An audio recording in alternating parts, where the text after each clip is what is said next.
Hey, this is Matt once again. Welcome back to another review and a Patreon commentary. Thanks go out to Jacob Grodian, again Jacob Grodian, who sent a pledge to my Patreon, and he had asked me, hey, how about doing a commentary on the 1990 classic Jacob's Ladder, which I'm glad to do because this is one of my personal favorite films. Hopefully I can do it justice. I know I'm laying down, but I figure when I watch a movie, I lay down anyway. It'd be better than just sitting upright. At least more comfortable. So I apologize for that. And yeah, thanks once again, Jacob. I hope you enjoy. Hope anyone watches enjoys. Pause at the beginning. 3, 2, 1, pressing play. Now, I think this was added for later releases, this whole clouds, I believe it's Studio Canal. Yeah. Obviously didn't have that on the VHS tape or anything. That's how I first saw this film. Yeah, first started with this, the TriStar, which I always remember Richard Pryor and Another You. What's going on? Fucking white horse. But you also have Carolco. Yeah, it's the same company that was releasing the Rambo films and Terminator 2 and would have that Rambo 2 Jerry Goldsmith music, that dun dun dun dun. Mario Kassar and Andrew Vajana. Sadly, this film came out. It did nothing at the box office. It did nothing critical. Didn't get a lot. I got some good reviews, like Roger Ebert, but bad ones as well. And nothing critical. When I say critical, I mean award season wise. Even though Tim Robbins, I think, deserved. People don't think I'm being over the top by saying this. I think he deserved an Oscar for this acting. I really, truly believe that. He gave one of the most emotional, powerful performances in this movie. The whole range of emotions. And Adrian Lyne, who had done Fatal Attraction, I think this is easily his best movie. Obviously, if you're listening to this, you've probably seen the film, so spoilers. But this has a great cast, not only Tim Robbins, but Danny Aiello, Elizabeth Pena, Jason Alexander, Ving Rhames, Eric LaSalle, Macaulay Culkin. This is the same year that Home Alone came out, but Home Alone, of course, became the much more bigger, popular movie. Bruce Joel Rubin, the guy who wrote the Patrick Swayze film Ghost, he wrote this as well as being an associate producer. And of course, here we are in Vietnam. Maurice Jarre, that's where that name sounds. Okay, Maurice Jarre, this is the same guy that did the score to Firefox, which I did not like. On the flip side, this to me is one of the best musical scores of its kind.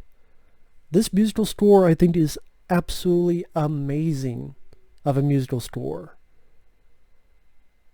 Emotional, visceral, make you feel something. There's a reason why, if you look up interviews when the House on Haunted Hill remake in 1999 came out, the director would say that he would listen to the music from Jacob's Ladder to get in the headspace of making that movie.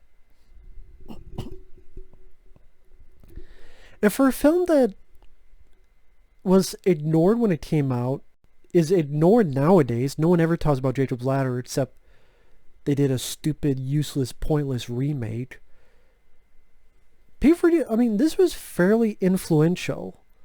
I mean, the makers behind Silent Hill, they talk about how Jacob's Ladder is one of the big influences, to the point that coming up when they get to the subway station, some of that subway station, at least the names of the streets, is recreated in Silent Hill 3. Him being on the gurney, that's kind of the beginning of Silent Hill Homecoming. I mean,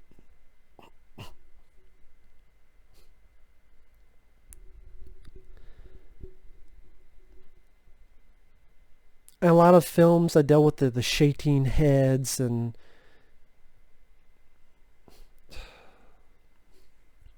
it's a crime how underrated this film is. And no one ever talked about this movie, ever.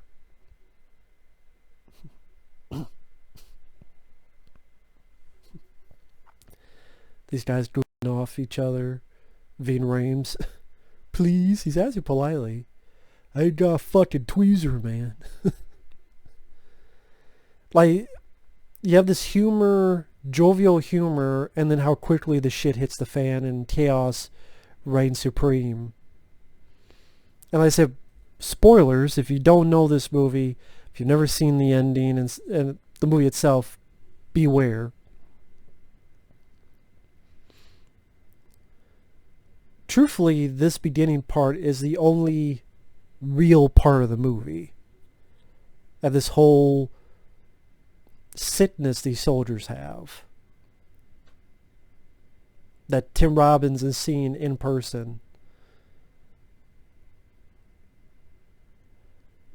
So when we get into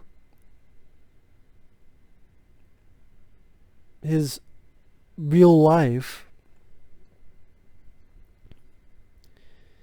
you could interpret it different ways. You interpret it as his mind trying to explain what's going on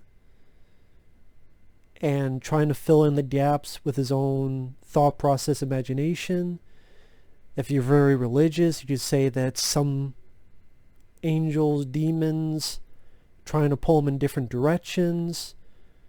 Maybe one keeping him in agony in purgatory, while the other, hey, be free and you can move on to a better life or a better self of being. There's stuff you don't understand, so we'll give you clues as to this is what it is. Because maybe you're confused as to what your life was and what your life meant or what happened in your life. Here, let's fill in some gaps for you. And yeah, you see a lot of nasty stuff, like people's legs falling apart.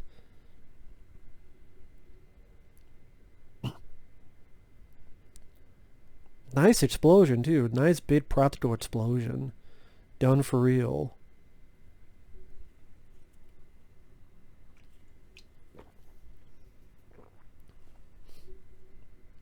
Of course, this character crying, we'll see him later on in the movie.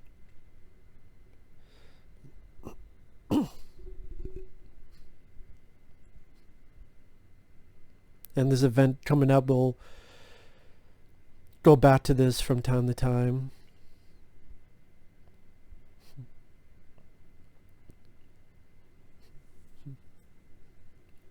But that's the thing, when you look at this, it's well filmed. The cinematography, the music is top notch, the acting, the cast. Adrian Lyne had success with Fatal Attraction, so yeah, probably a little bit of power to do what he wanted with this movie.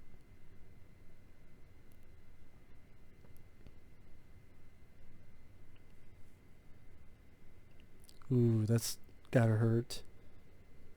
And now we're back to the real world. Because everything else here is all in his head. And you just say, strictly this hallucinations because of the drugs. You could say that it's just, this is how our brain works between life and death, and it's a natural process. Or you could go a much more spiritual realm. And that's kind of how I take it. I mean, he's literally saying hell. A hell sign. Great, let's talk about drugs. And again, it's how you... I don't think there is a wrong way of visualizing the film. The movie sets it up and you take whatever direction you want. To me, I always looked at this as an actual spiritual tug of war between staying on earth, being in purgatory, and suffering, while the other is like, hey, let go, find peace, you be happy with your son, Macaulay Culkin, or continue to be agony of the slow death. At least that's how I take and word it. Unlike the remake, which just tells you specifically what's happening, gives no sense of ambiguity, no sense of, hey, let's not hold your hand for you. You think for yourself, figure out yourself, make your own interpretation.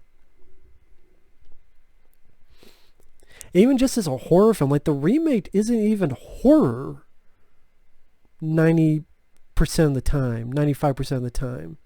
This, yeah, this nice atmosphere on the subway train. It's dirty. It's the dim lights.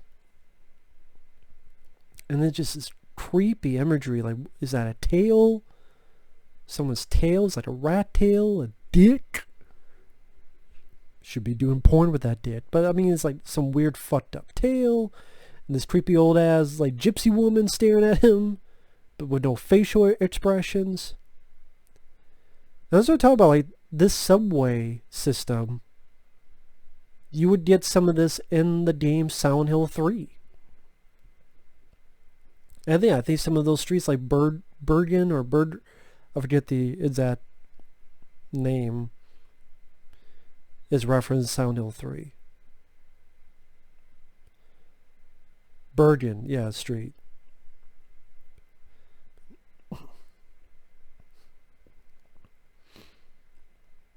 I mean, if you want to say what is a Silent Hill movie, this is a Silent Hill movie. Before Silent Hill was a thing. Because it gets the psychology, the feel, that the demons are a manifestation of the deeper psychosis of the main character.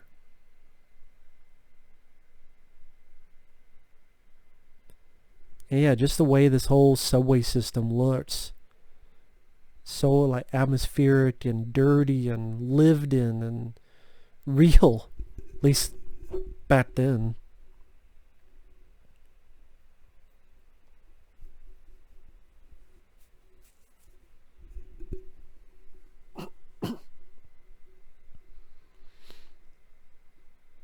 Love the look of that, like creepy, spooky, like lighting. Like, you know, something's down there and you don't know what. Like, what would happen if you got out of a subway train and everything's locked and there's nowhere to go?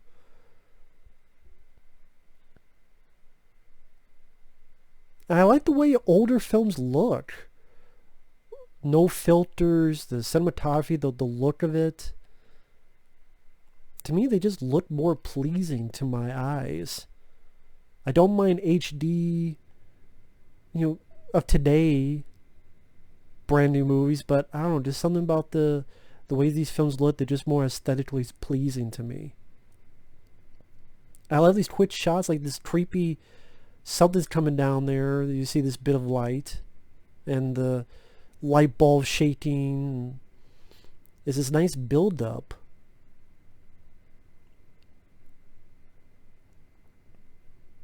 It's like this almost not quite silence of this thing coming at him, and then, oh shit!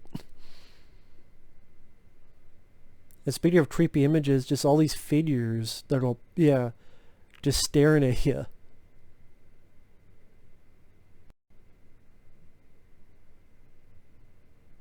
And again, the music just fit the film like a glove. And like, what is that? Like, it's a faceless person who like waved at him? I mean, that's a Silent Hill thing right there.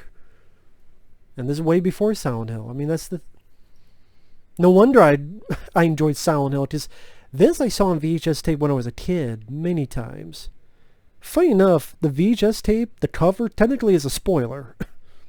I mean, when you look at the VHS cover, and it's Tim Robbins with Macaulay Culkin going up the stairs, that's the last shot in the movie. That's one of the last shots of the movie. So it's like, why did they have that as the VHS cover? That's kind of strange. But yeah, I do like that cover. Maybe that's why the film didn't work. The marketing campaign, the poster's really lazy. It's just Tim Robbins' face, kind of distorted. I think it's supposed to be Tim Robbins' face. It's a very lazy poster. I'm like, there has to be someone that could have made a better poster than that. Just like, definitely one of the worst posters for such a great movie is the Jacob's Ladder one. And yeah, I think there's a lot more work that you could have put into that. But yeah, I saw this on VHS tape. I want to say the trailer I saw, it might have been on the VHS to The Punisher. It might have been that.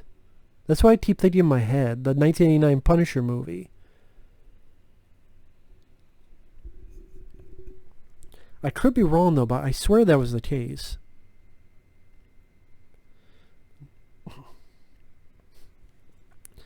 And Elizabeth Pena, who would be in films like, she was in the first Rush Hour. And sadly she's passed away. It's too bad. Because she's a good actress. She did a really nice job here as Jezebel. Think about it. Jezebel. Who tempts him, has sex with him, then has sex with that demon wing thing. I mean, he's named Jezzy, as in Jezebel. And then it comes back to this. This is what's really happening in the real world. Still struggling, in pain, struggling to be alive.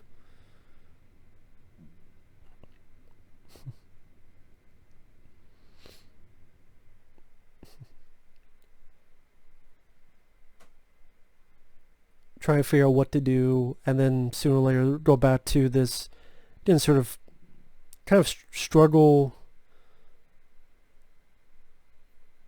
I say, between his soul. Ascend or stay in hell, the purgatory of pain.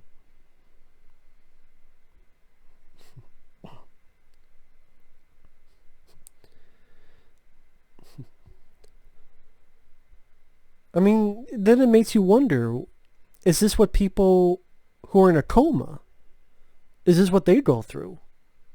They're stuck in this, maybe they don't remember when they wake up, but maybe they're stuck in this thing where, this tug of war of pain, you never know. That's the thing with death, is that's the one thing we don't know 100% for certain, other than comes for all of us, but you never know the full details of it. Like she says, I never went for church names. Of course, because you're demon, you're demonic.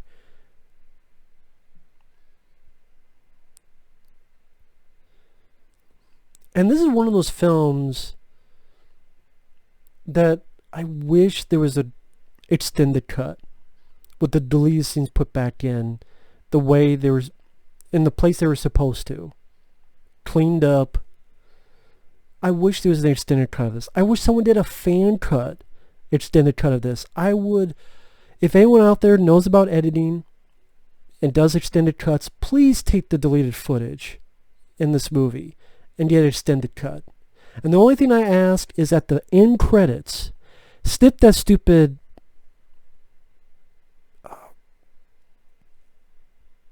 the words typed up about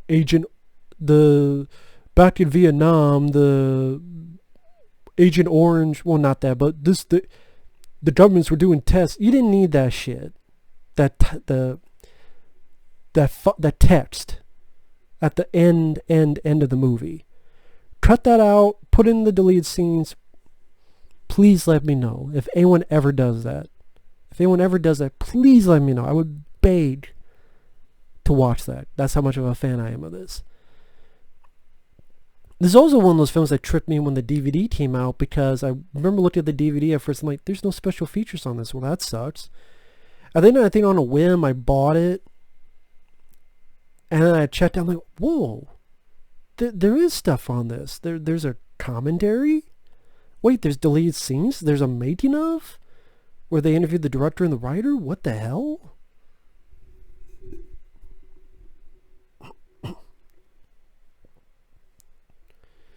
So, I mean, that was a big surprise.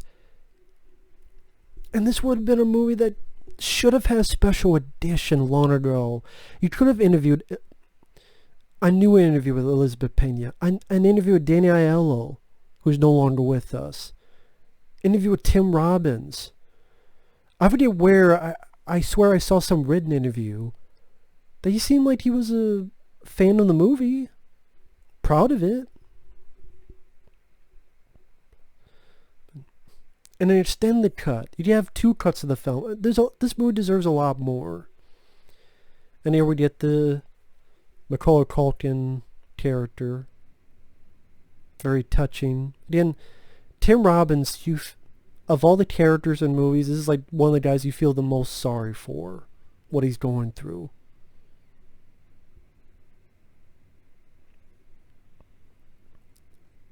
Tremendously so. And that's the thing, is that he died before he went into Vietnam. So again, if you want to go into the spiritual realm of how you view the movie, if it happened after Vietnam, you'd be like, well, wait a minute. Would he come back and he died, but yet, I don't buy... See, I think Bruce Joel Rubin did a really nice job on the script, and it's underrated. Again, should have been... has some award consideration, Oscars, the music, the script, Tim Robbins, the direction, picture.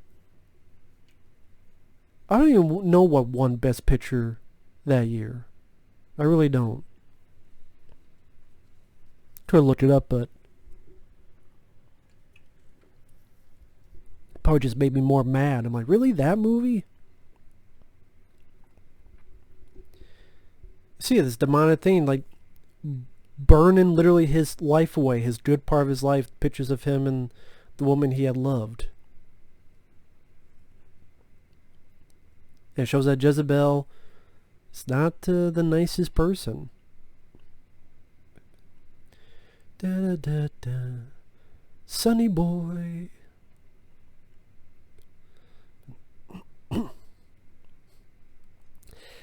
And there's a deleted scene that is only in the trailer. Even on the DVD, this deleted scene's not in there. Or was it? Maybe it's in the TV version? Because I swear I've seen the full version of this. Maybe it was in the TV version. I can't remember. Was it on the DVD Blu-ray? He turns around in his truck, his mail truck, and then he sees something moving there, and then he realizes it's a homeless guy. I forget if that's on the DVD Blu-ray or if that was in the TV version. I can't remember. But yeah, this is one of those that does so many films that don't deserve a director's cut or extended cut that get it. Zack Snyder's Justice League cut.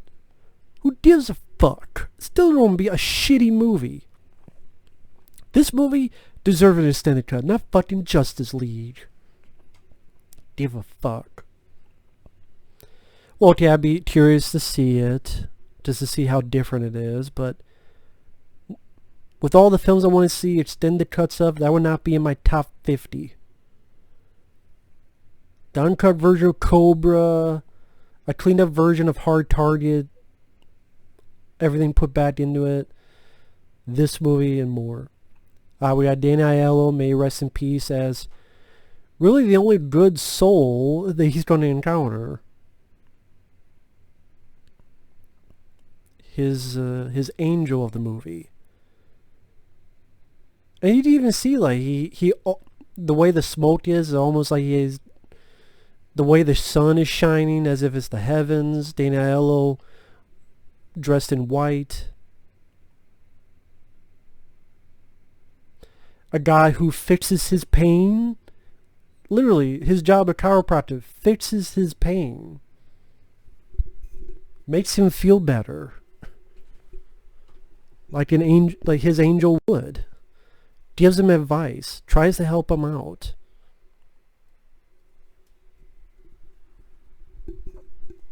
Again, there's a lot more to this film that deserves to be... deserves so much more consideration than it's gotten. And Danny Aiello, even though he's not in the film a lot, he really makes an impression. And it's a different type of character he plays, because usually he plays the gruff mobster type of guy, but here he's just very sweet, very helpful, a guardian angel for Jacob.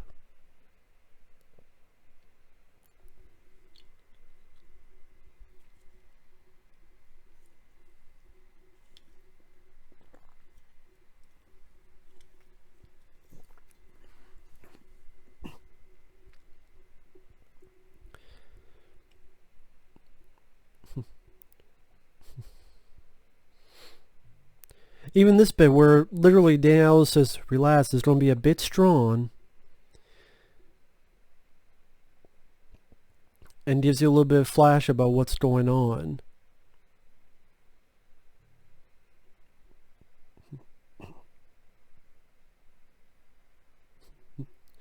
I had to get in there.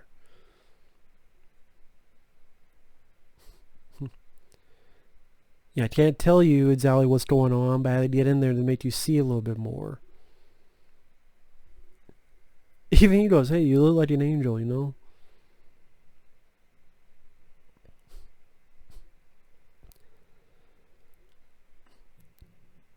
Again, all the movies, they get the fucking praise and pass and don't do half the stuff this movie does. It just drives me insane. I don't know why. Because I see these guys that do this excellent work and they don't get the credit they deserve. Then it makes you go, then why the flying fuck would I ever want to be in that business? Granted, I'm not saying I would ever do anything nearly as good as this in the slightest, but my mediocrity so many times gets rewarded, and then this gets so much forgotten, bargain bin,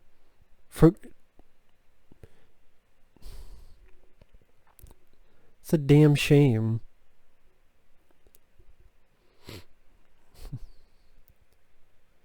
We'll see this character later.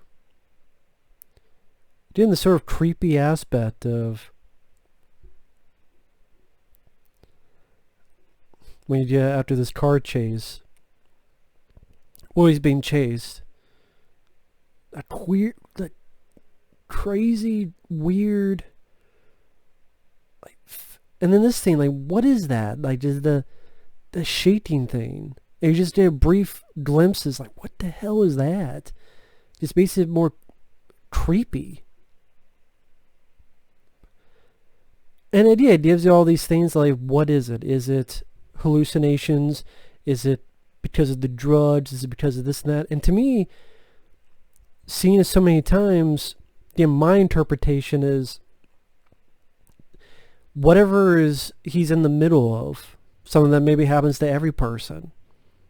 Trying to understand, why was Ving Rhames shaking like that? Why were my friends going ape shit crazy and insane?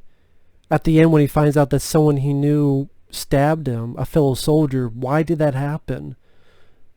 How did that come about? So his mind goes into remembering the death of his child, the love that was missed, and maybe he could have tried with this new girl, but realizing that was a mistake. He really did love the person. I forget not Elizabeth Pena, but his previous wife. Understand what happened in the war. What happened, why did he die that way? So it's either his mind or this whole spiritual tug-of-war making its own little conspiracy theory movie within it to help him explain it.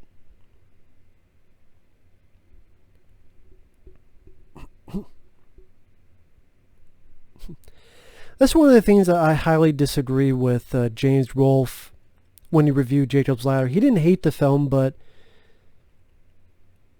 he wasn't as high on it as, I mean, to each their own. But I know one of the complaints he had was the ending, and I completely disagree with their thoughts on that aspect. And really nice effect there. Like, what is that? Like a horn, a bone coming out of her head?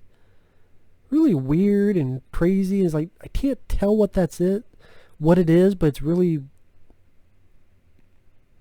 eerie looking.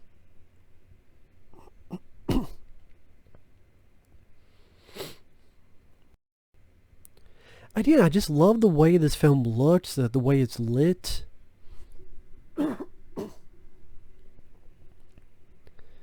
It just brings a nice feel and atmosphere to it.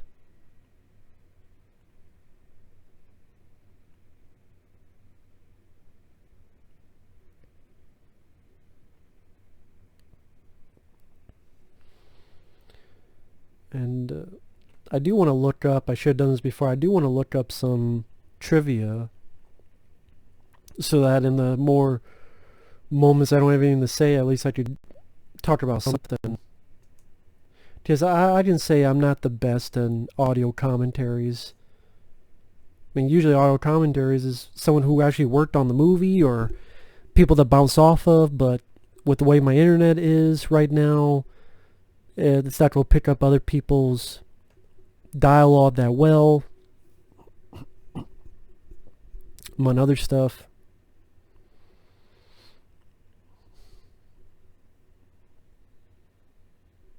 This is where he finds out that someone he knew died in a car bomb, and then going more into that conspiracy government thing.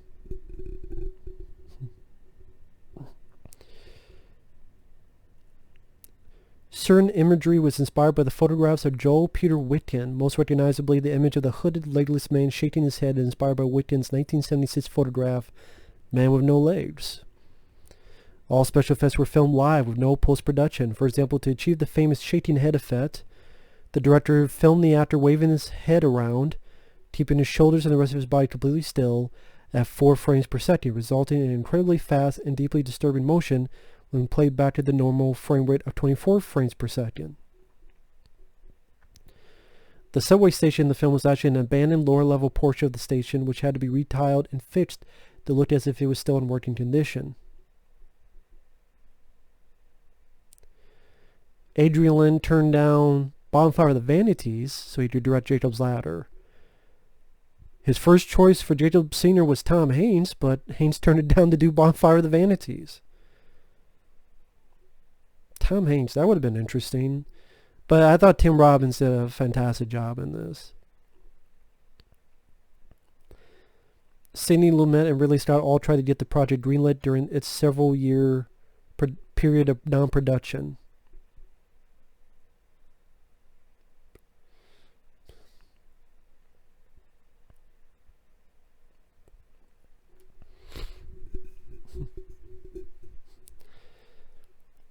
Again, Tim Robbins just knocked it out of the park. And titties. Elizabeth Pena's titties. Beautiful woman, good actress. Sad that she's no longer with us. Like even this, like Jacob is sure that they're demons, and who's the one saying no they're not? Jezebel. No, they're not. You're just being, it's just, you know, homeless people. That's not really what's happening. Just wants him to stay in this period of complacency, aka purgatory of pain. And then her like, scratching his back like that, almost like claws.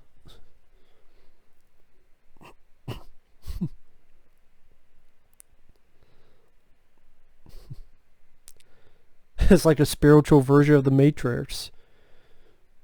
You know, you don't realize you're in the Matrix, and then when you do realize, you want to escape. Only this is the religious Matrix. I know that's a stupid way of putting it, but we have the party scene. The film was greenlit by Paramount Pictures, with whom the writer had made Ghost. Change of leadership in the studio, and the new executives were unsure of the film. They demanded that the end of the movie be changed, but both Adrian Lyne and Bruce Joel Rubin refused, and so Paramount pulled the plug on the film. The project was going to have to be completely abandoned until Mario Casar and Andrew Vajna of Terrical Pictures saved it with a budget of $25 million. Wow. They also gave Lyne complete creative control as well as final cut of the film. Paramount wanted the ending changed. I'm guessing they wanted him to live, which I don't know how that will work in this story. Well, I guess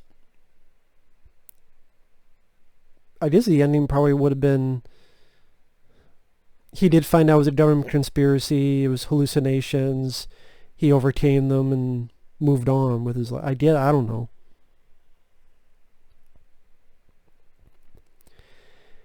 I'm surprised they kept this part in the movie, because if you put this in nowadays, people would go, oh, well, that's the end of the movie. That's the twist. It's right here when this woman is reading this poem.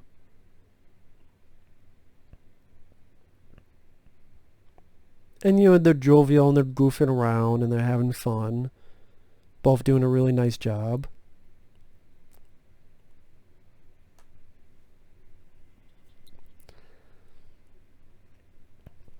Another person being nice to him. So maybe it's someone up above or someone giving him a little heads up.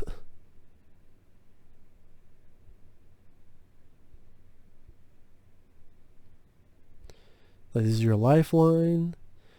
It says here, you're already dead. So according to this, you're already dead. You're out of here, baby.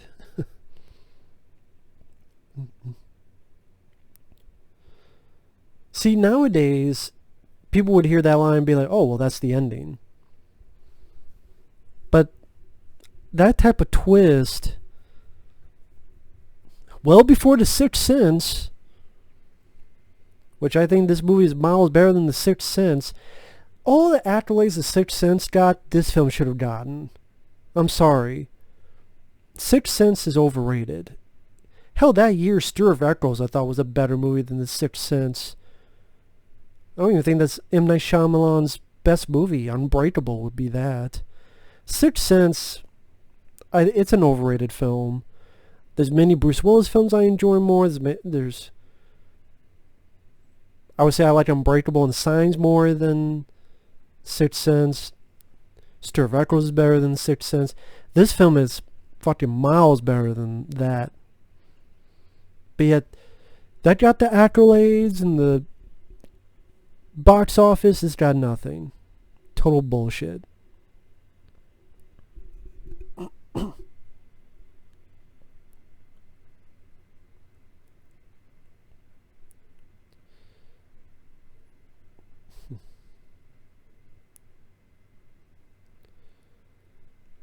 And this is, you get more of these weird demonic figures that just stuff like the camera, putting it on Tim Robbins and having it right in front of him. These weird shaking effects, these quick shots of this creature's teeth. Just so surreal. And then here, which, if you have epilepsy, you probably would not want to see this scene, but this demonic sex scene where you get scratches and wings and then a climax of a certain sort.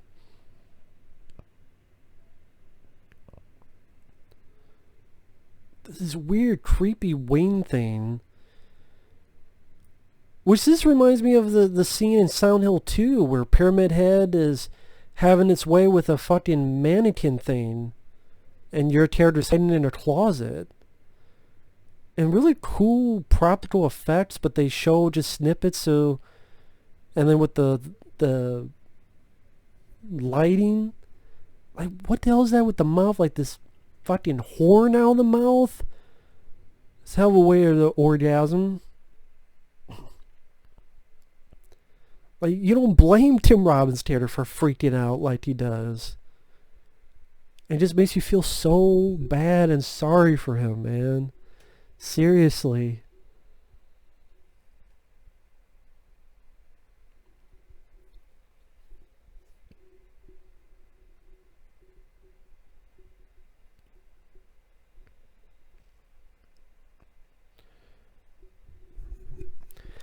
Actors allegedly interested in playing the leading role of Jacob Senior included Richard Gere, Dustin Hoffman, and Al Pacino.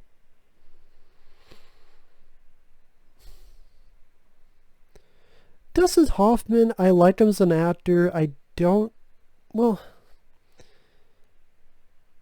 Al Pacino would have been pretty interesting. It definitely would have been a completely different role for Al Pacino, I'll say that. Richard Gere, I could see he would do another horror movie, The Mothman Prophecies, which I liked. But again, Tim Robbins did this very well. Included him on the 1001 Movies You Must See Before You Die book. Don Johnson and Mickey Rourke turned down the lead role. Don Johnson, that would have been interesting. Mickey Rourke, well, he kind of did that with Angel Heart, really.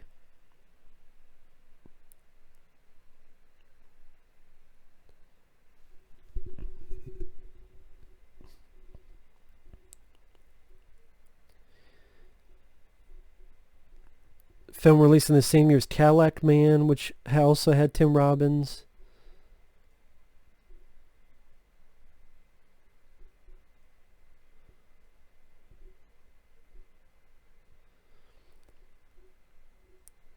Oh yeah, this is when almost like, I don't want to say baptism by fire, but like he's burning up, and yet, has all this ice that's going to put into it. At the end, you feel so bad for this main character. So fucking bad for it. Unbelievable, man. Just unbelievable. It's fucking insane. Then you just feel so bad. And it's one of those scenes where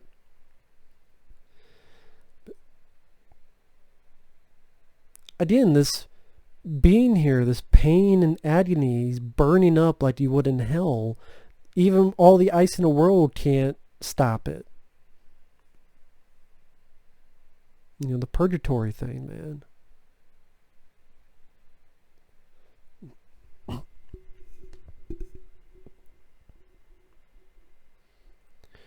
To suffer to break him down, and then this again tug of war, and now,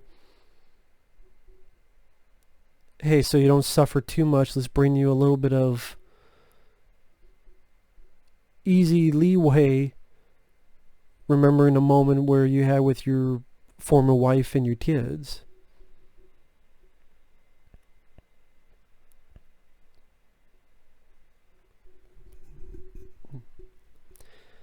Some additional scenes from the original script which were changed or removed by the director. During the dance scene, all the dancers turn to demons.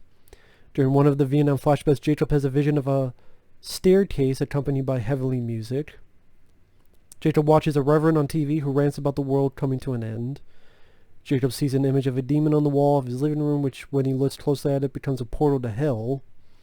Scene following the antidote sequence in which the ceiling explodes and Jacob is surrounded by a vision of heaven. A different ending where Jay-Z turns herself inside out and transforms to a huge demon, which Jacob has to fight before ascending to heaven. Definitely seems like Bruce Joel Rubin was much more of the biblical.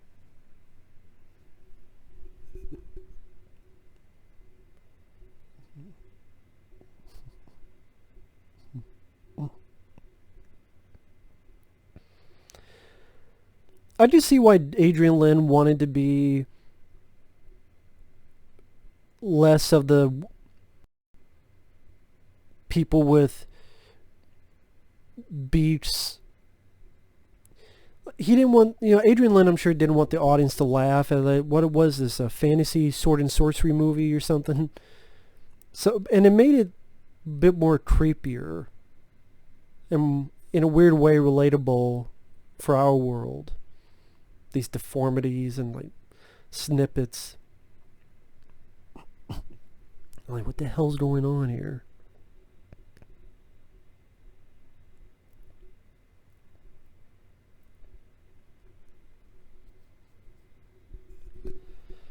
After initial test audiences reported that the film was overwhelming, the director cut out 20 minutes of material, almost all which came from the last third of the film.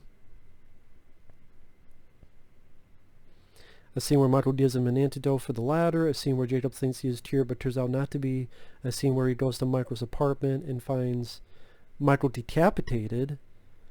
Never seen that scene. That's never popped up. And a scene just prior to his final meeting day where he meets Jesse, who shows her true form. But that one where he finds the guy who gives him the antidote decapitated, yeah, that scene has never popped up anywhere in any. That's what I mean. Why can't we have that?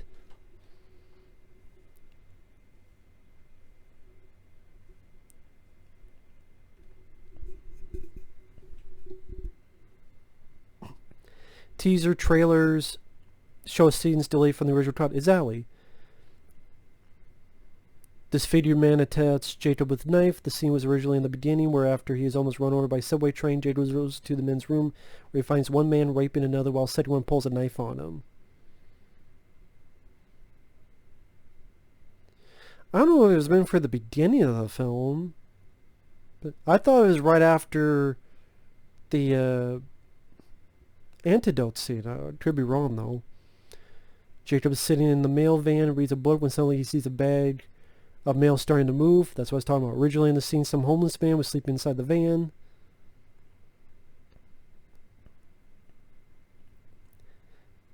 Esther line from Frank when he's talking to Jacob on the phone, maybe the demons are real. I do remember that from the trailer. Yeah, that's not in the movie.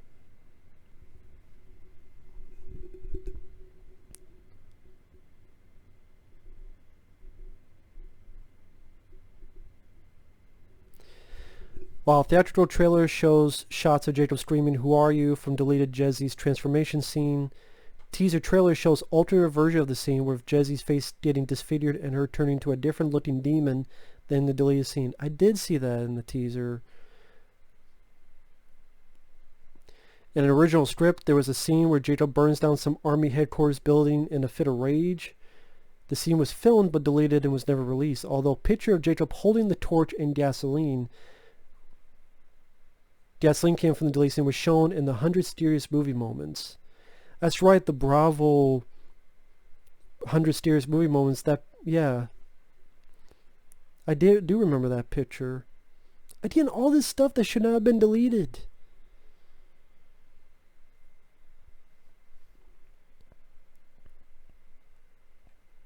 God damn.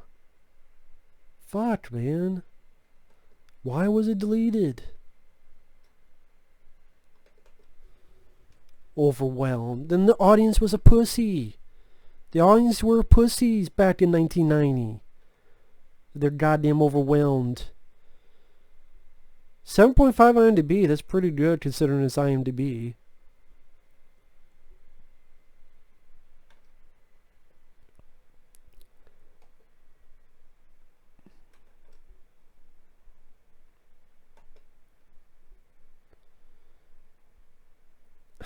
Despite all the confusion, it's a simple case of the script being too ambitious.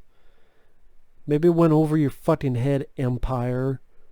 Sorry, it's not another goddamn superhero movie. Okay, I know that's mean, but fuck it.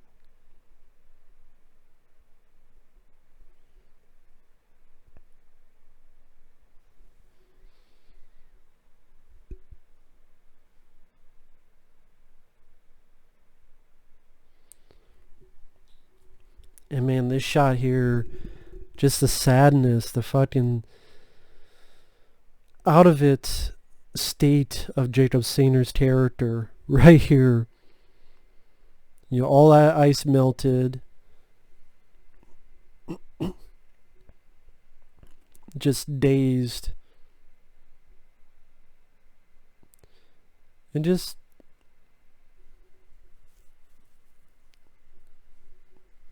heartbreaking because he was with his wife and his kid, Macaulay Culkin, and then he's like, I'm back here. And just that tear, man, just the sadness, like, oh my God, I'm stuck here. I can't believe I'm stuck here. And those are tears, man. Another tear there. God.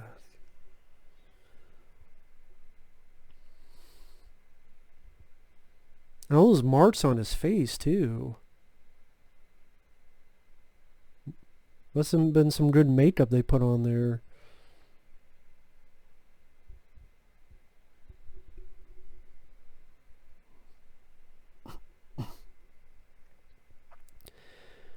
See, I'm looking on Wikipedia. The film's title refers to the biblical story Jacob's Ladder, or the dream of a meeting place between heaven and earth. Its little-known alternative title is Dante's Inferno. Streamline co-producer perceived the film as a modern interpretation of the liberation through hearing during the intermediate state.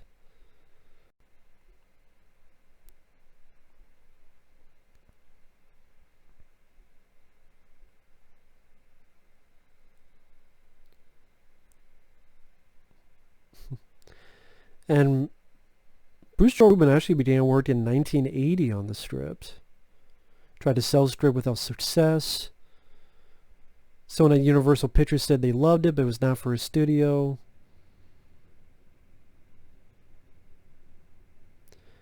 After writing Deadly Friend with Wes Craven, Rubin's scripts for Jacob's Ladder and Girls was picked up by Paramount Pictures.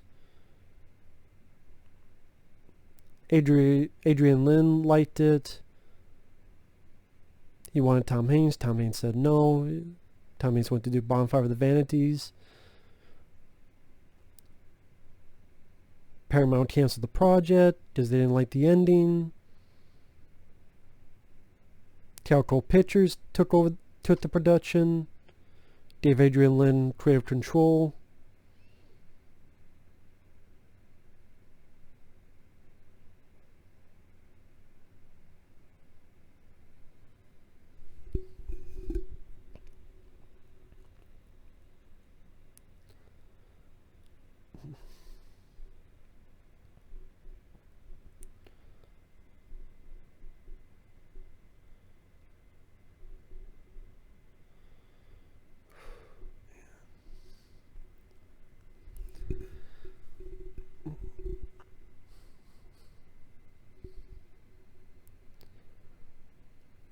He even asked, am I dead?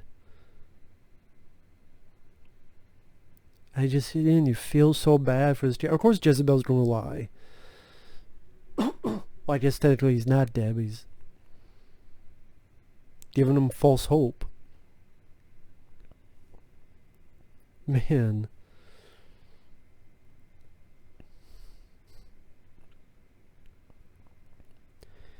And this thing, Elizabeth's painting his character, how you make a demon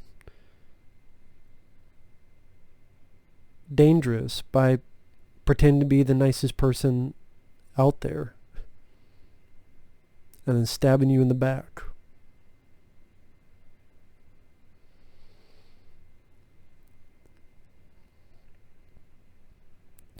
Jacob doing a lot of reading, The Roots of Evil.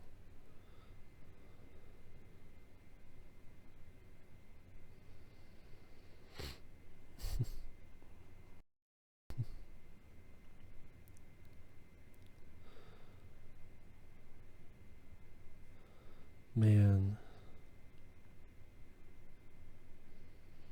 Sunny boy.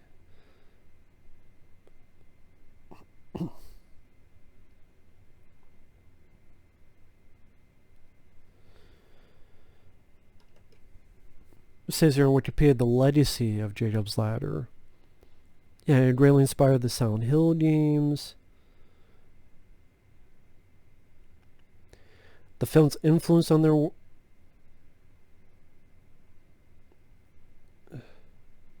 The film's influence on their works was also recognized by Ryan Murphy, writer of the 2011 TV series American Horror Story Asylum, and Shinji Mikami, director of the game The Evil Within. You know, the black eyes of Jezebel. Yeah, nice, really creepy moment.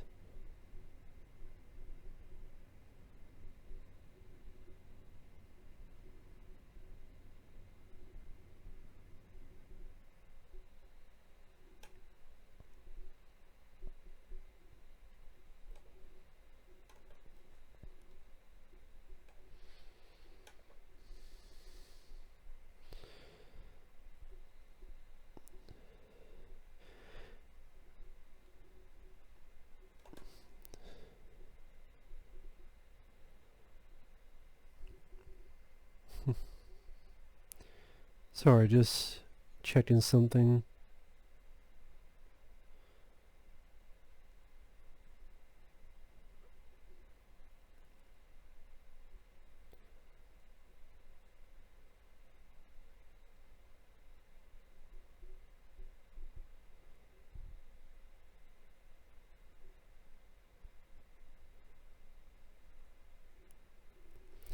Ryan Murphy says he told Entertainment Weekly that he wasn't thinking about Glee when they did the name game. This is for the show American Horror Story Asylum. The fun of it, I think, is that you're in Sister Jude's shot therapy induced fantasy. The idea was really do a musical number that was something very 60s crossed with Jacob's Ladder because it was in her head and it was sort of the beginning of her descent.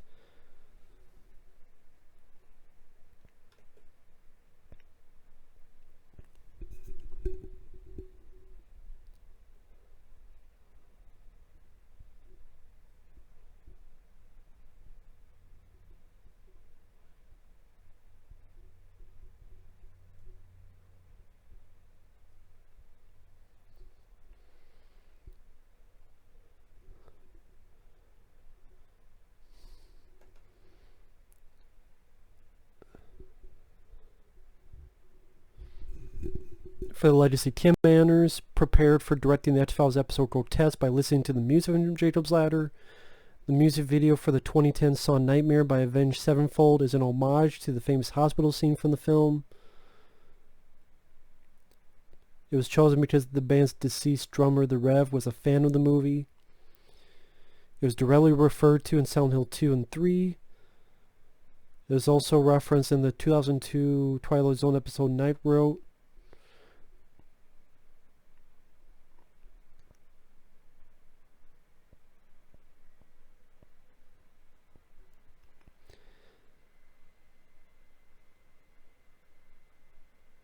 Pretty much a lot of references.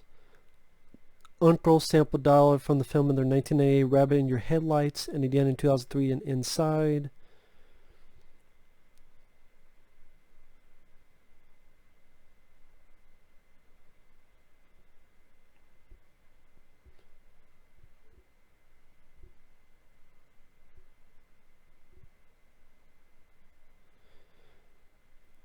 According to Premiere, someone taught... Okay.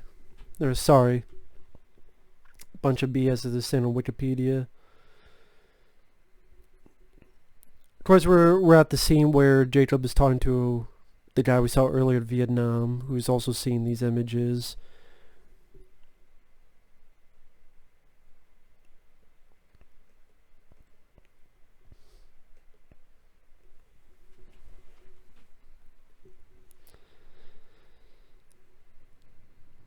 And now, since I go in the spiritual realm, part of me always wonders, like, maybe both of these guys are going through this as well, and this is sort of the realm where they can meet.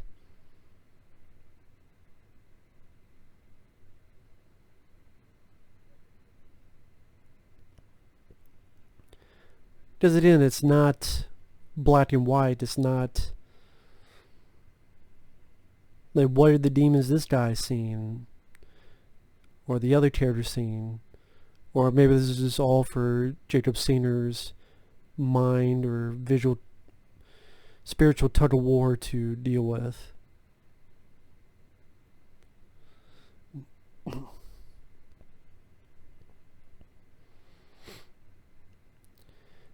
And like little moments like this are really nice too and memorable. The penny thing and how it moves here. No, it's a quarter actually. And that moment of silence, really nice. It gives a bit more of the impact to it instead of being very quick and done and over with. In that little silence, almost as if his buddy's like, I know what's going to happen.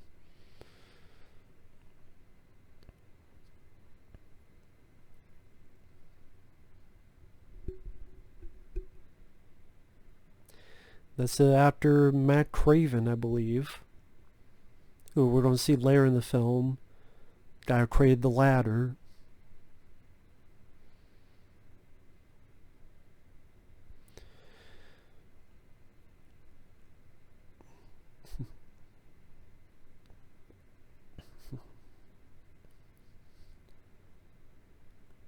But really enough, even though I'm one of those type of guys, I like things straightforward and from point A to point B, and this is one of those films I think does it so well that I would not have wanted a studio to change it and make it more typical.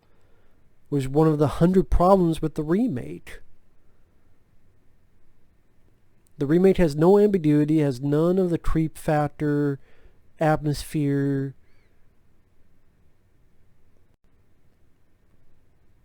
none of the solid direction or great music. Like, I mean, nothing in that remake worked. That's why I despise it so fucking badly.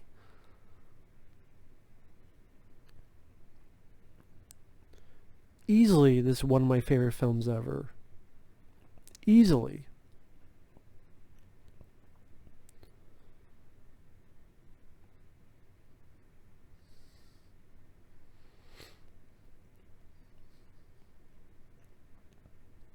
Yeah, it's cool to see people like Ving Rhames and Eric LaSalle in these early type of roles.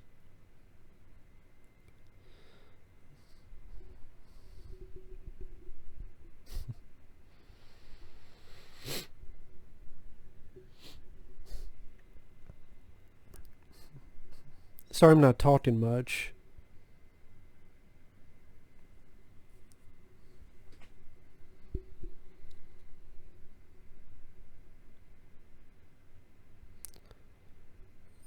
This one guy just looks like he's part of the Beatles.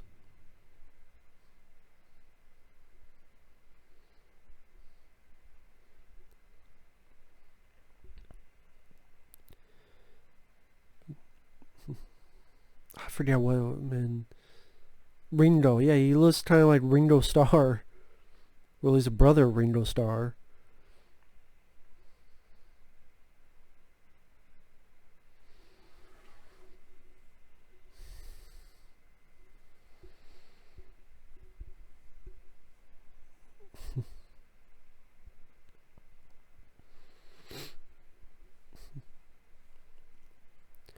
And you get the idea that a lot of these guys are going through this. Like, Ving Rhames definitely is going through this.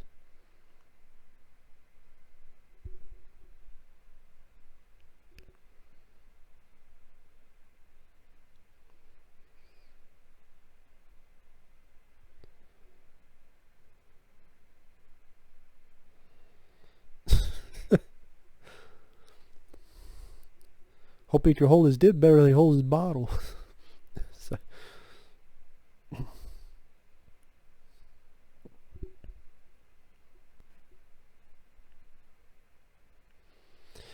I mean, maybe someone who doesn't like the film, they could go into, well, wait a minute, this is all pointless because none of this is true. Like, none of this is...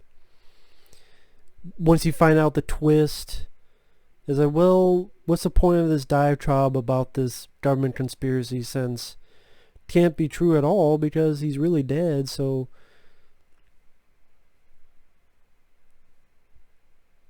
But yeah, I guess it's just how you look at it. To me, I don't look at it as simply it was just all in his head and that's it. I look at it a bit more deeper than some people do. I look at it a different way.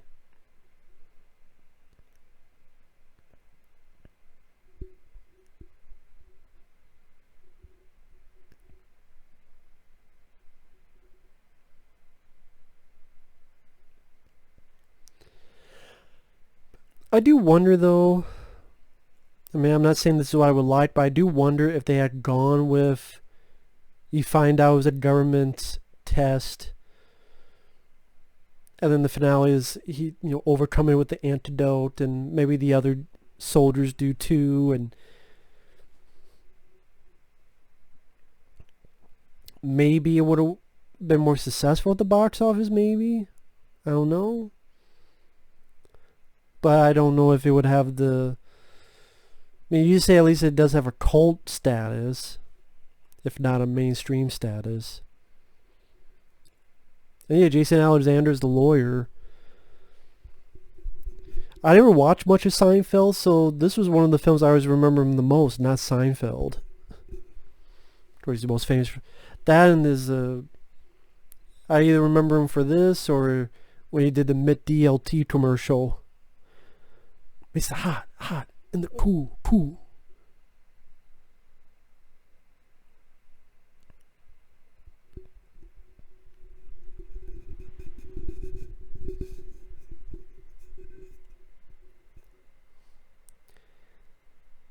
And just Alexander just think about the money they could make on all this.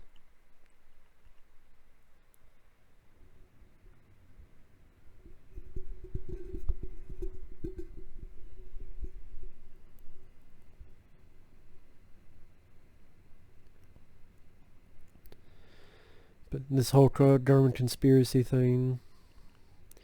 I mean, I guess in the film itself, maybe they're expecting you to just watch it one time so as to mislead you into thinking it's this government. Oh, it's all just hallucinations. And so maybe they thought, well, in rewatching it, it wouldn't have that same effect. So are you really going to be that interested in these scenes? He's like, well, we know it's not that.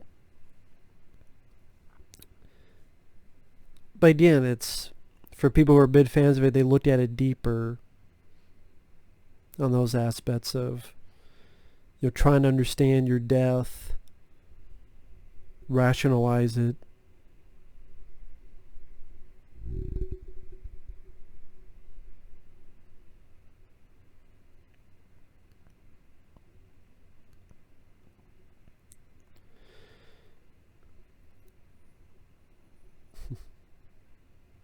And Jason Alexander pretty much going, you don't have a case, and we're supposed to think the government fucked him over, you weren't even in Vietnam, all that stuff. But it's also, a part of like him escaping the truth of the matter. That's why the antidote in that deleted scene, which should have been in the movie, it didn't work. It didn't work because that's another run away from the problem, run away from what's really going on.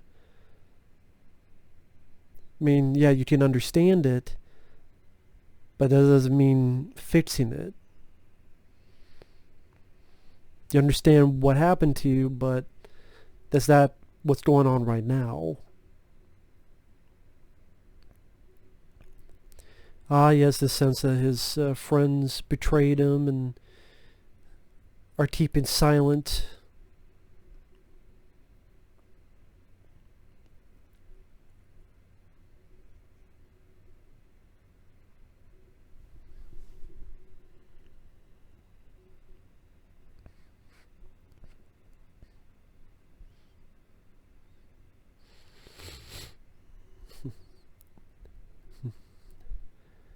Yeah, his friends are just backing out and becoming silent and screwing Jacob over. So yet again, more people he can't turn to and trust. Again, segments of his life. There's his Vietnam life, and now that's being separated from him, and his quote friends are apart from him. There's his family that he knew, that's apart from him because he's with this girl Jezebel.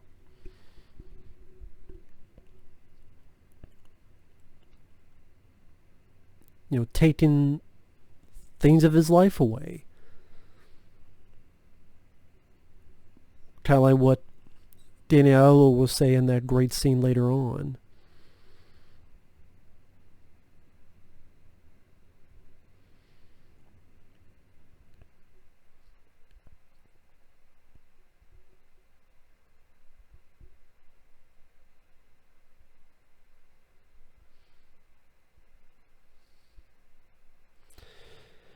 I mean, it's one of those things you think about, well, wait a minute, okay, this is all in Jacob's head.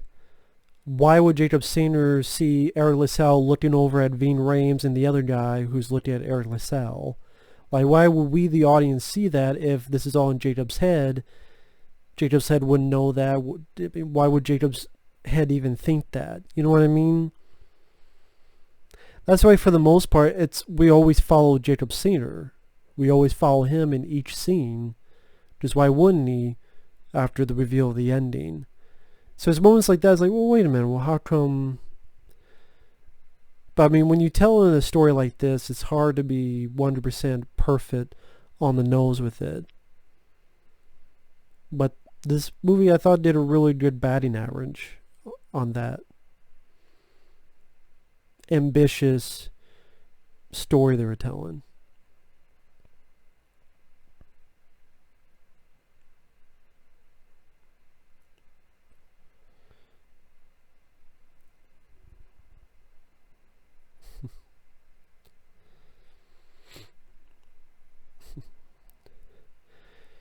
And pretty much Jason Alexander explaining that they said you guys weren't even in Vietnam, you're crazy.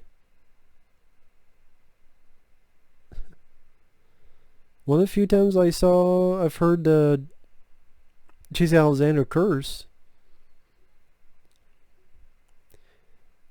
I'm sure if you ask people like Jason Alexander or Ving Rhames about this film, they wouldn't say anything about it. They wouldn't even talk about it.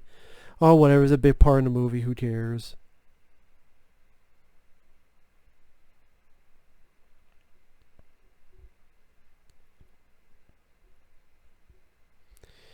And there's being taken. Because then we're going to lead into one of the best scenes in the movie, the gurney scene, the hospital sequence.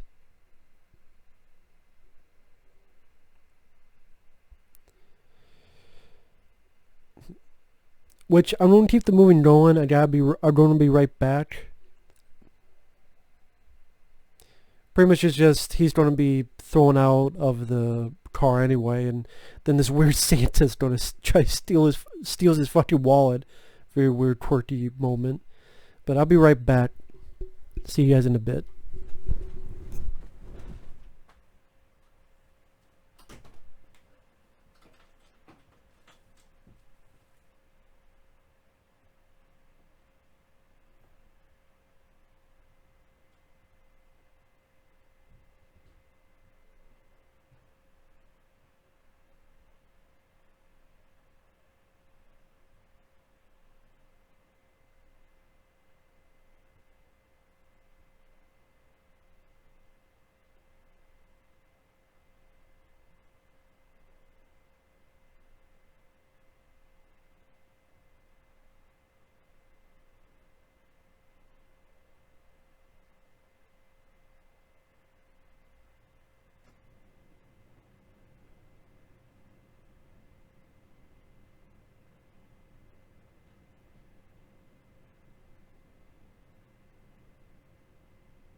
Ah, yes.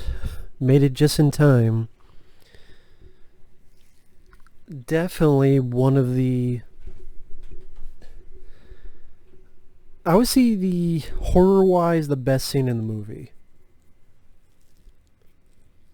And what I mean by horror-wise, I'll get to that later when I'll mention my favorite scene in the movie. But the best scene horror-wise is this hospital gurney to hell. Which again, if you play the beginning of Silent Hill Homecoming, they definitely took inspiration from this.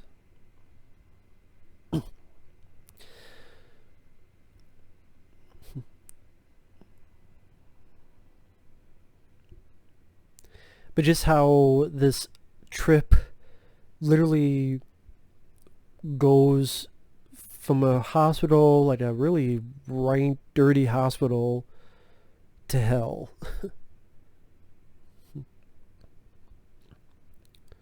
But first they don't do this. Tying them down, all this stuff.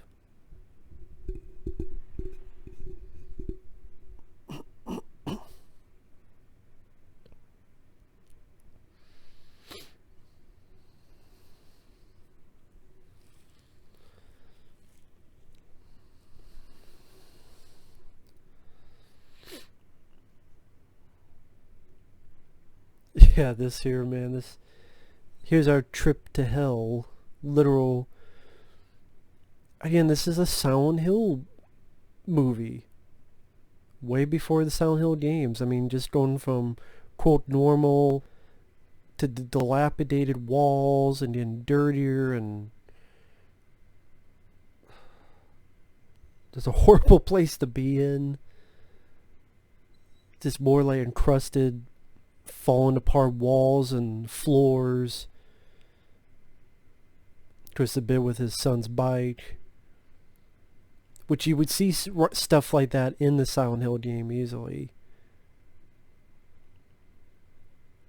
And just look how like dirty these walls are. Like just people on the ground, catatonic, crazy, weird looking people.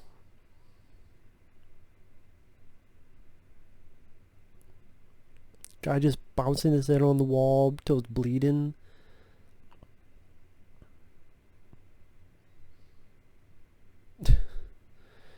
People even crawling around the damn ceiling. And you can just get more and more crazy. And you think it's the craziest, it's not.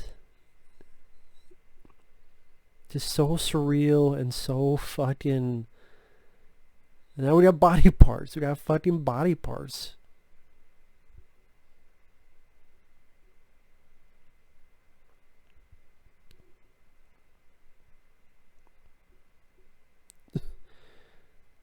And this weird fucking no legs, turning head thing. It just, again, you want Descent to Hell. That's a way to showcase it without the typical, fire, brimstone, people with horns, but in a way that we would all, I guess, more relate to. And then the scene with the doctors, which always ended the trailers to this film. I'm alive. Yeah.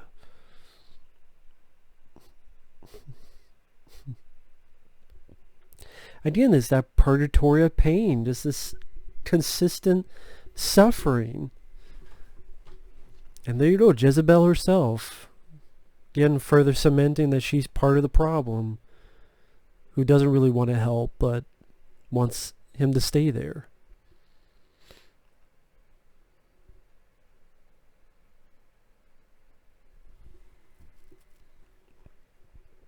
Again, another scene that you're surprised that no one would go, oh, well, they gave away the ending.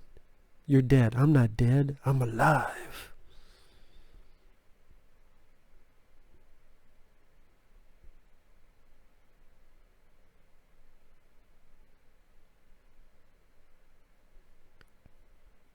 And this weird thing with the no eyes, and then the drill going right between the eyes. Jeez. Jesus Christ. I think it's even more cringy because you like the character so much, you feel so bad that you just. Again, Tim Robbins crushed it in this movie. It's my favorite performance from him. I think this the. I love the Shawshank Redemption, but this is the best movie he's been a part of, in my opinion. And the few sense of hope Sanctuary has seen his ex-wife and his 2 kids. His 3rd kid died before he went to Vietnam, but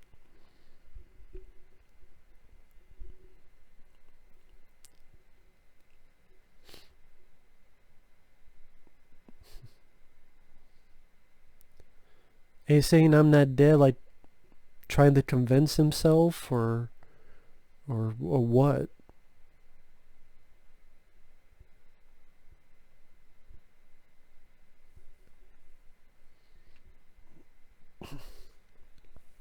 Man.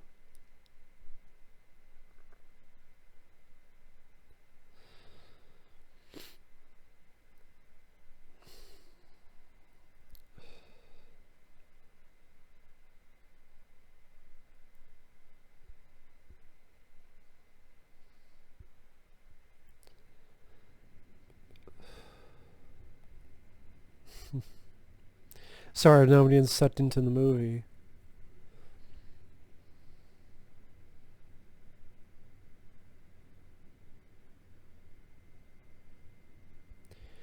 And like his moment of happiness, and some asshole's gotta go dream on. It just.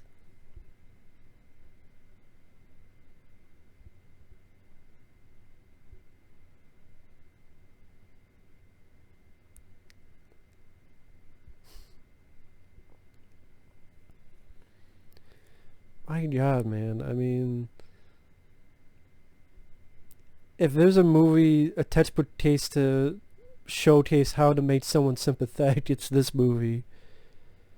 And the Danny Aiello, I just love this part. Just going ape shit to help protect his friend from this hospital from hell. It's like an angel going into hell to rescue someone. An angel coming in and it's like, I know that you all are assholes and torturing them and keeping here to suffer. Which he goes, it is barbaric. Barbaric.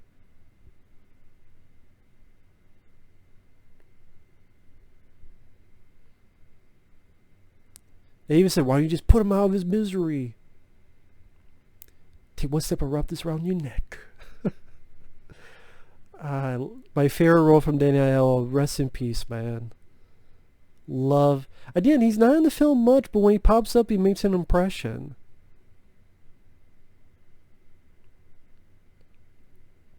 These people want to keep him there to suffer, and his angel, guardian angel, is going to get him out of there and fix him up.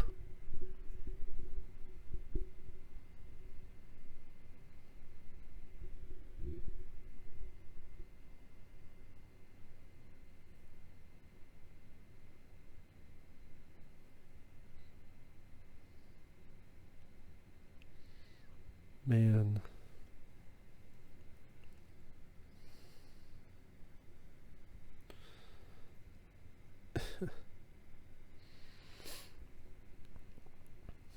Sorry, I'm getting sucked into the movie again. But I mean, in 1990, this was a time when... Oh, wait. We're getting to... I'm sort of... Okay, we're not there yet, but...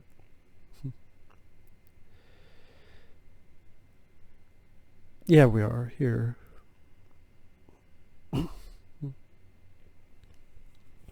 Sorry, I'm sort of going quiet for this moment. This is my favorite moment in the movie.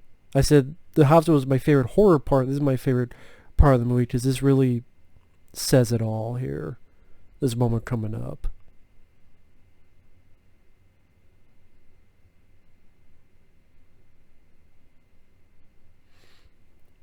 Eckart saw hell too. He said the only thing that burns in hell is a part of you that won't let go of your life. Your memories, your attachments. They burn them all away, but they're not punishing punishing you, he said. They're freeing your soul. And relax.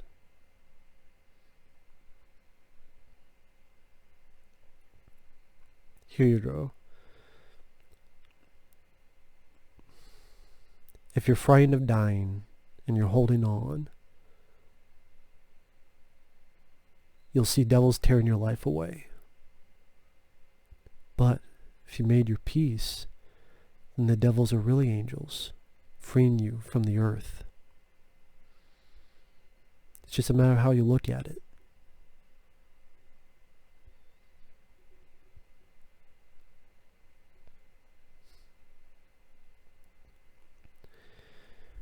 And that piece of dialogue there, man, says a lot, and it, man, I can say a lot. Love dialogue could be approached with just that one piece of dialogue from Danny Aiello's character. I would say 1990, I mean, yeah, I understand this was the start of a new decade. This is, the 80s, which a lot of people call the heyday of movies, has been done.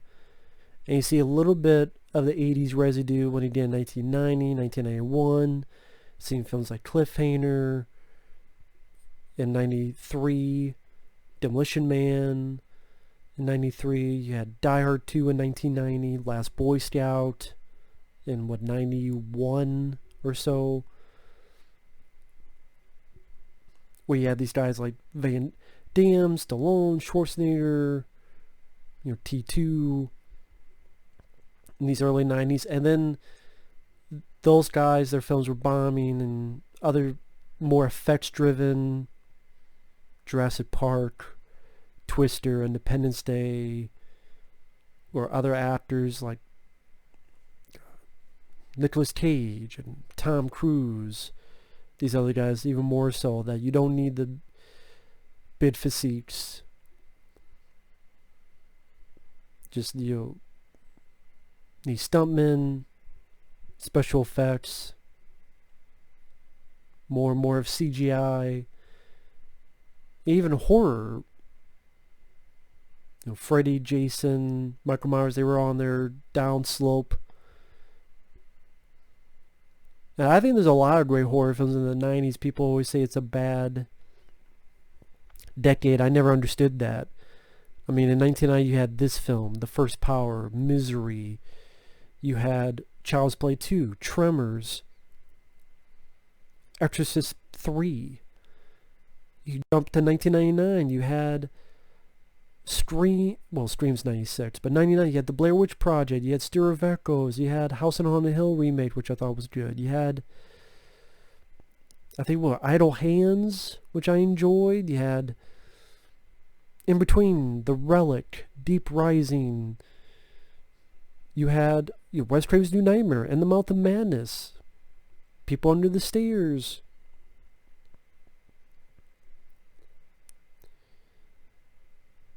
Silence of the Lambs, Seven.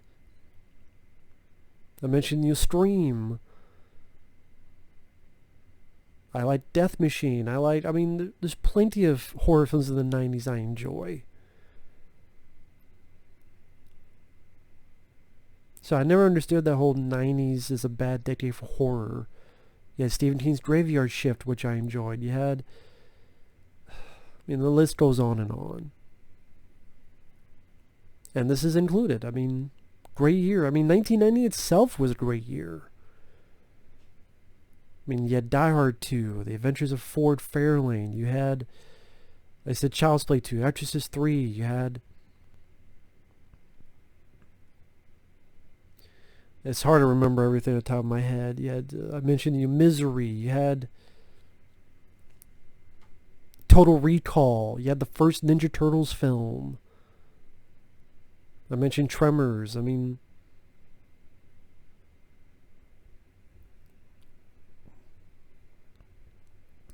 Yeah, the memories of Macaulay Culkin's character, and then his death scene here, which they don't show explicitly, which you didn't need to. You got the gist of it, though. It's funny, this is the same year Home Alone came out, but yet he seems so much younger here than he does in Home Alone. I don't know if it's the haircut or in Home Alone or what. But even though it's the same year Home Alone, he seems younger.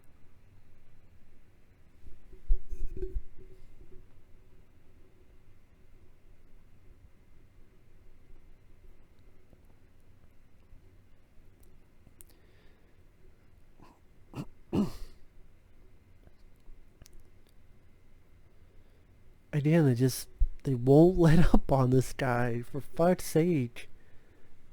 Give a little bit of hope and then, turn this mirror and a big fuck you.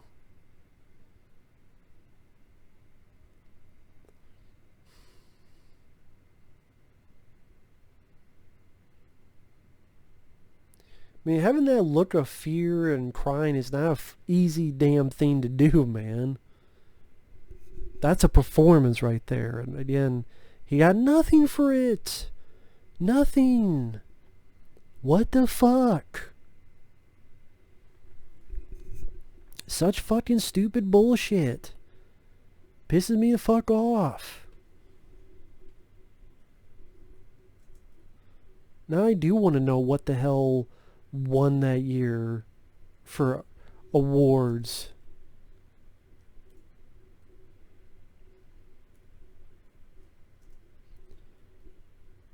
I still wish that we could see that full uncut version, or at least someone take the deleted scenes that are out there and put it into a cut.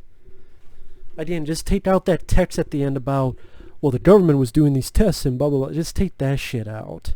That's the only thing you need to take out.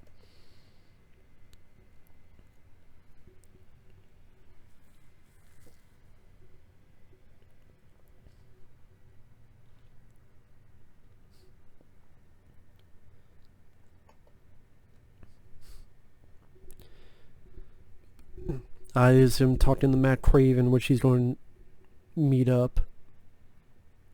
Okay, the awards for the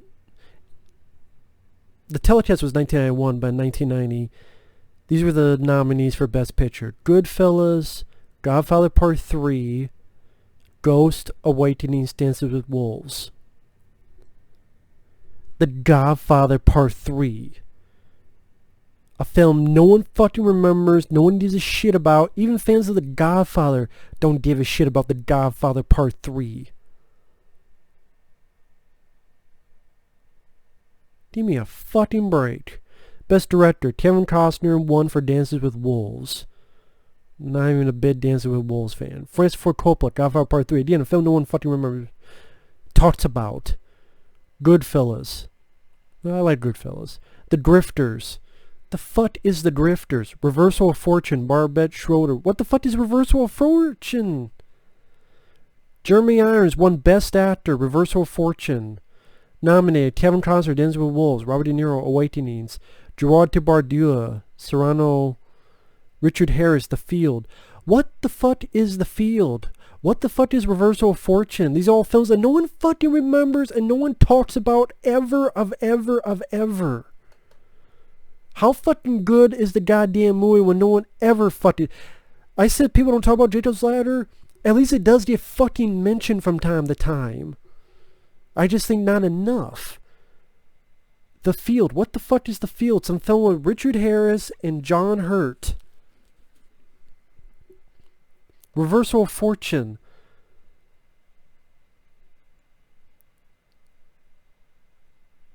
Recounts the true story of the unexplained coma of socialite Sonny Van Bulow, the subsequent attempted murder trial, and the eventual acquittal of her husband. Glenn Close, Jeremy Irons. A film no one fucking remembers.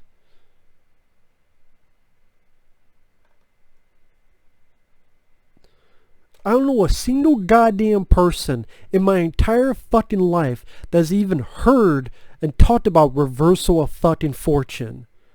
And funny enough, Jacob's Ladder has a higher rating on IMDb than this film.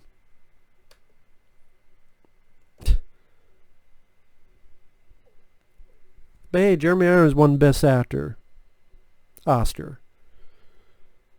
For fucking more people remember Jeremy Irons for Die Hard with a Vengeance. Deservedly so. How more people don't remember him as Alfred in Batman v Superman than in fucking Reversal of Fortune.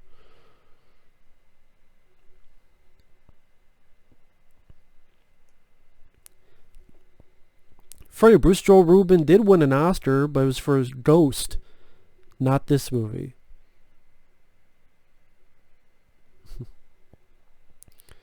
Best Original Score, Dancing with Wolves won. Avalon, Ghost, Havana, Home Alone. Home Alone was nominated for Best Score at the Academy Awards? Why? I like the score, but not fucking Oscar. What the fuck is Avalon? Havana? Robert Redford film no one fucking talks about.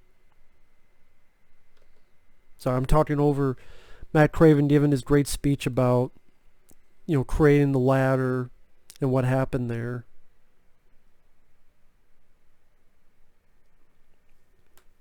How the ladder created more angry, visceral individuals.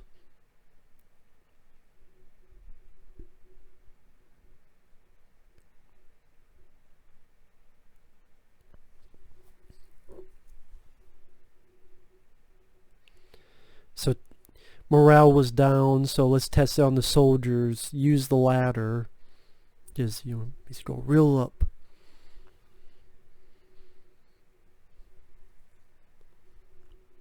And made them go crazy and ape shit. Only not on the enemy, but on each other.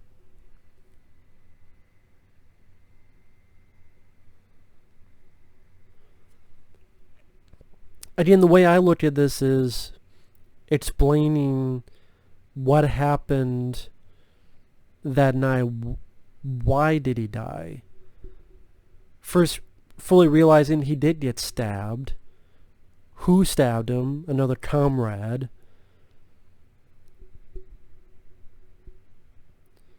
There was a fight against each other, and the confusion is why that was happening, why these other people were getting sick. If one of the reasons why you're still hanging on this purgatory is because you don't understand what happened, here you go. Now that you know, you don't have to keep holding on. So another reason that you can let go, now that you know what happened. And again, that's how I interpret, that's how I look at it. Other people don't.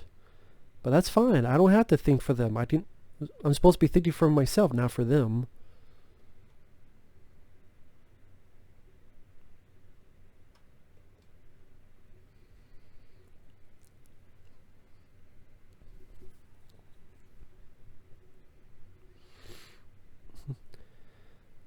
I mean, I will say you did not need the deleted scene. I mean, I'm glad it's deleted. You don't need the scene where you find Matt Craven's head decapitated. Like, okay, it'd be interesting to see by itself, like, where that would have come into play, but I'm fine that's not in the movie. But all the other stuff, like this, is such a great, important bit. I wish they didn't cut it out. Because right here was like, the ladder was my baby. They cut such a huge moment. The antidote scene, which was to me so fucking crucial. And then it's a great visceral scene. It would great to see that in Blu-ray quality. If it was kept in there, it would be with how it looked, and a great horror moment. Visceral horror moment.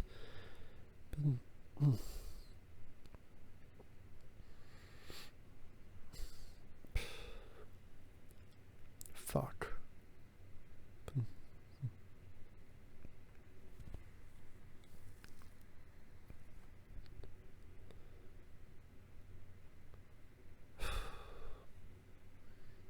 So stupid that was cut out. Adrian Lynch should have been like, fuck it, who cares if they're overwhelmed? Fucking do it anyway. And yeah, all these, I repeat myself. Yeah, I say, if anyone does an extended cut, please do. Add the deleted scenes back in. The only thing take out is that stupid text at the end of the movie. Just quickly, you could easily just edit that out.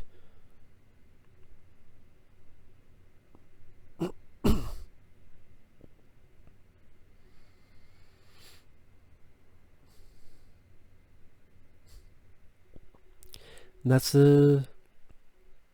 try to understand the truth of why someone he knew would stab him like that.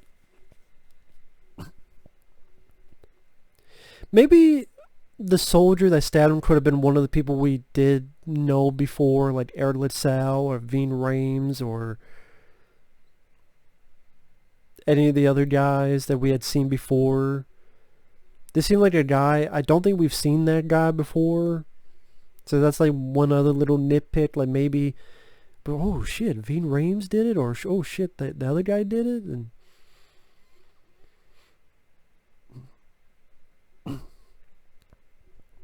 again, just a teeny tiny little nitpick. This is where he goes home. Which again, I just see working in a fucking Silent Hill game that they would do something like that. I really can.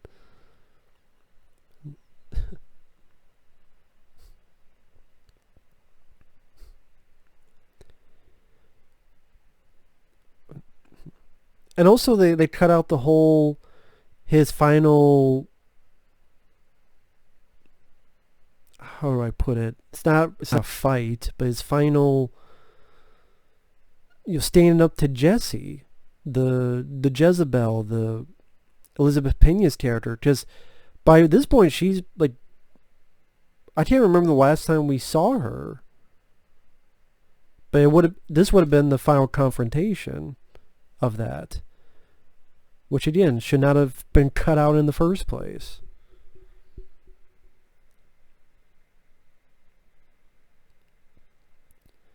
And then you like, who are you? If you see the trailer and you see Jacob going, who are you? That's him yelling at Jezebel. And really she's the part of himself that, she's a part of him. Or not really part, but whether figment of his imagination, or you say part of himself, or something he created, or something created to fuck with him, however you want to word it, however you want to interpret it, is this demonic figure, again, completely cut out.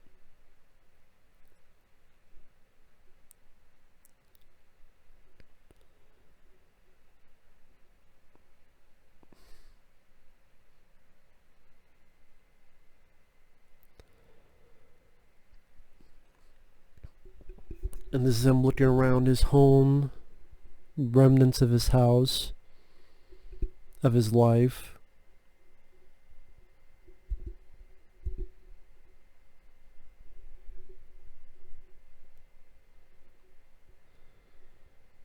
Again, sort of the history of his life right there, and maybe finally getting ready to let go and find peace, which I think we'll get dialogue. Danny Aiello's character here too.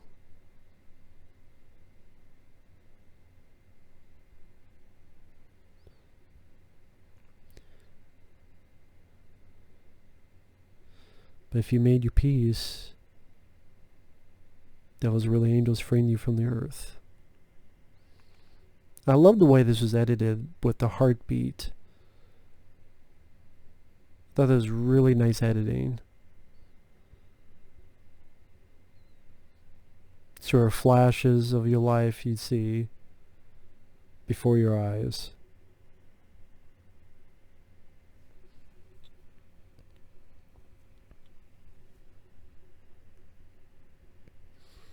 Yeah, I thought that was a really nice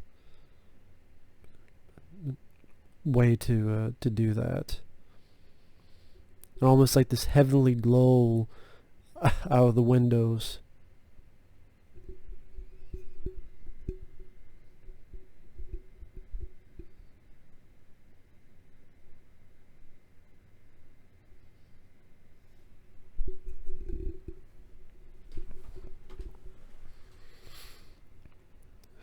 Man.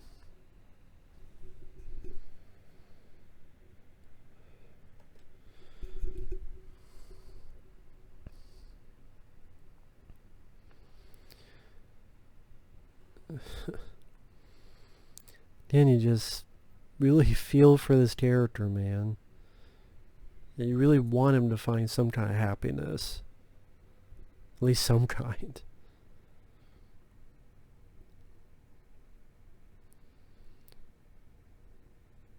And if it's like you getting to see his kid again in this, then at least there'd be something worthwhile through this hellish trip. This hellish journey.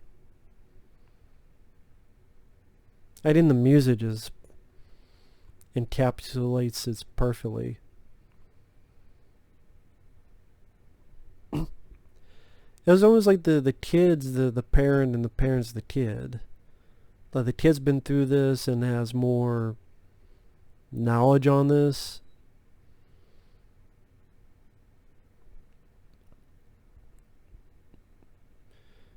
So he's the one that's going to lead his dad up. But yeah, I thought that was a really neat idea.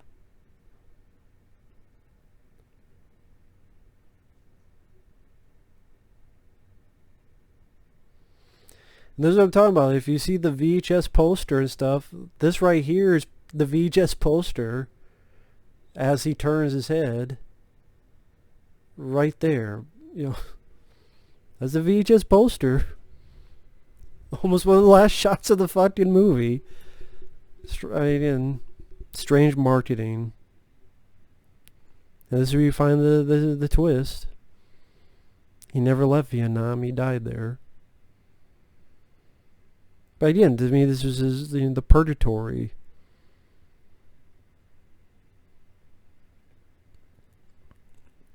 And now he even says he's peaceful. He's got a smile on his face.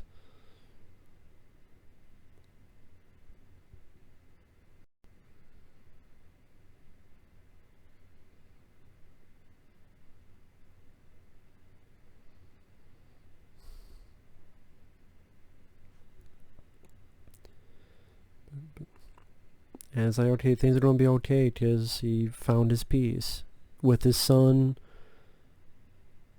He's not suffering anymore. He's with his son.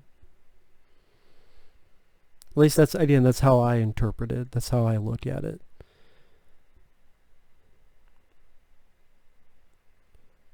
You don't need this shit. Reported the hallucinogenic BZ was using experiments on... Who gives a fuck? No one gives a fuck about that. Take that shit out.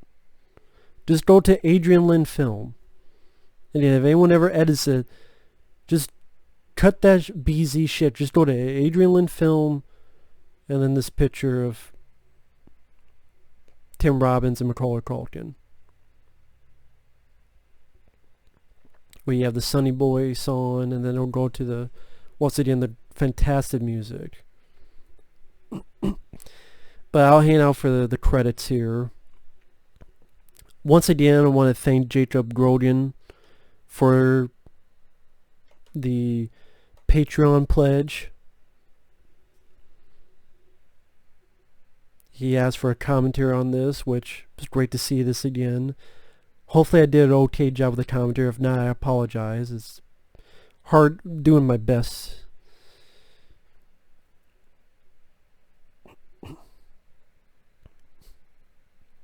But yeah, thank you, Jacob Grodian. If anyone's ever interested, my Patreon and PayPal is down below. I doubt anyone's going to get this far in my commentary. I'm sure they turned it off like 5 minutes in, which I don't blame you. But yeah, this film, to sum it up, I think it's an absolute classic. I think it's fantastic. in its themes, its thoughts, psychology, atmosphere, aspects of horror, emotion, how to really properly make your lead such a character to feel sorry for and care for. Music, effects, in-camera effects, everything all around. I mean, Danny Aiello's in the scene, 2-3 scenes, but he's such a memorable figure. I do wish the deleted scenes were a part of the movie and not cut out.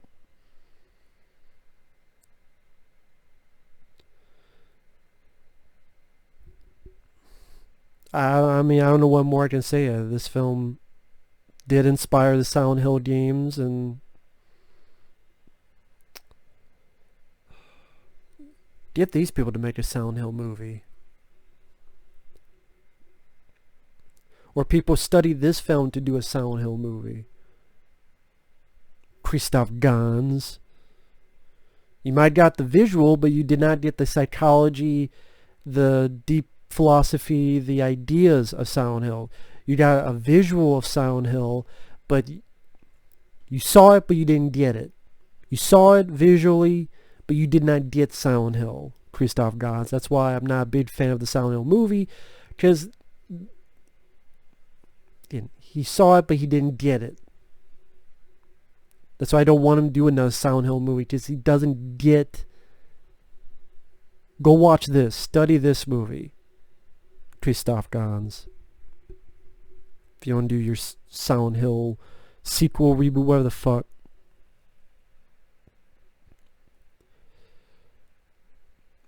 Anytime I look at credits, I always randomly wonder, like, what happened to this person? You know, what happened to head mechanical James Gawley? Or special props Howard Munford? Or mixer Sandra Galloway? Like, what happened to these people? What other movies did they work on? Did they stop being part of movies? Like, what happened to them? I know it's a strange thought, but it's just a random thought whenever I look at credits.